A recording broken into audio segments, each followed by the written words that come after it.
नमस्कार दोस्तों। हमारी आज की कहानी है सातिर नौकर। एक समय की बात है। एक छोटे से गांव में एक व्यापारी रहता था। उसका एक नौकर था। वो बहुत ही धूर्त था। एक दिन व्यापारी ने अपने माँ को मिलने जाने का फैसला किया।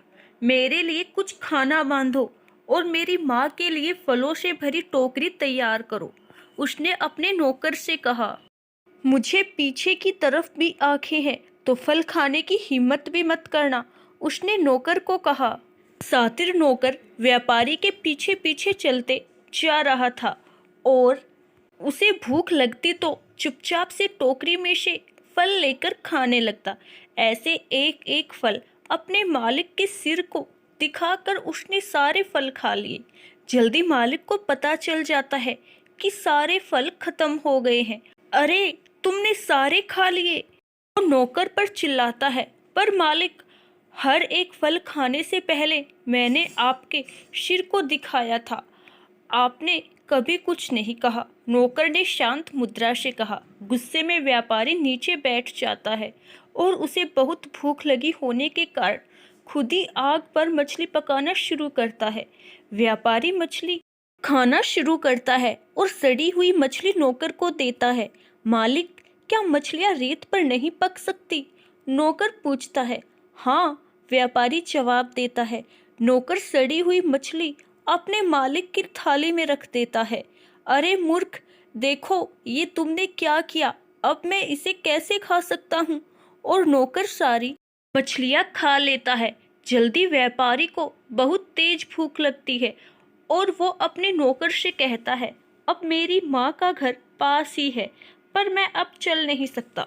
मेरे लिए मेरी माँ के घर से कुछ खाने के लिए लेकर आओ। नौकर माँ के घर जाकर खाना लेकर आता है। जब वह वापस लौट रहा होता है, तब वह उसमें कुछ केले के पत्तों की राख मिला देता है।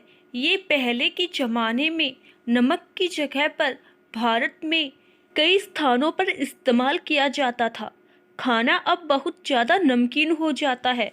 व्यापारी जब पहला निवाला लेता है, तब उसे तुरंत पता चल जाता है कि ये नौकर का ही काम है, पर उसे बहुत तेज भूख लगने के कारण वह पूरा खाना खा लेता है और वह मन ही मन सोचता है कि मैं तुमसे अपना बदला जरूर लूंगा, और नौकर को सबक सिखाने के बारे में सोचने लगता है। जल्दी ही व्यापारी के दिमाग में एक अच्छी कल्पना आती है। मैं अपने भाई के हाथों इसकी पिटाई करवाता हूँ। वो अपने नौकर के हाथ में चिट्ठी देता है और कि इसे मेरे भाई को देकर आओ। उस चिट्ठी में लिखा था कि इस नौकर को काला नीला होने तक पिटाई करो। नौकर को यह काम कुछ अलग लगा। उसने रास्ते में एक शिक्षक से पूछा, मुझे बताओ इस चिट्ठी में क्या लिखा है? शिक्षक ने पढ़ के बताया, इसमें नौकर को मारने के बारे में लिखा है। नौकर ने शिक्षक को उसकी जगह दूसरी चिट्ठी लिखने को कहा। भाई के घर पहुंचा। पहुंचते ही उसने कहा, मालिक, मेरे मालिक की इच्छा है कि आप मुझे अपना दामाद बना ले।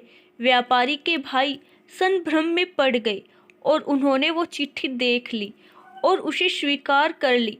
उस दिन उसने शादी की तैयारी की और अपनी बेटी की शादी नौकर के साथ करवा दी।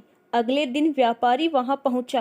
तुम्हें मेरी चिट्ठी नहीं मिली? उसने अपने भाई से पूछा। हाँ, मुझे मिली और मैंने उसके मुताबिक ही किया, भाई ने कहा। तो तुमने उसे क्यों नहीं पीटा? व्यापारी ने पूछा। पर तुमने तो उसमें मेरी बेटी की शादी उसके साथ करवाने के लिए कहा था और उसे वो चिट्ठी दिखाई, फिर से उल्लू बनाया, बेचारे व्यापारी ने कहा। आशा करती हूँ दोस्तों, आपको हमारी आज की कहानी जरूर पसंद आई होगी। धन्यवाद।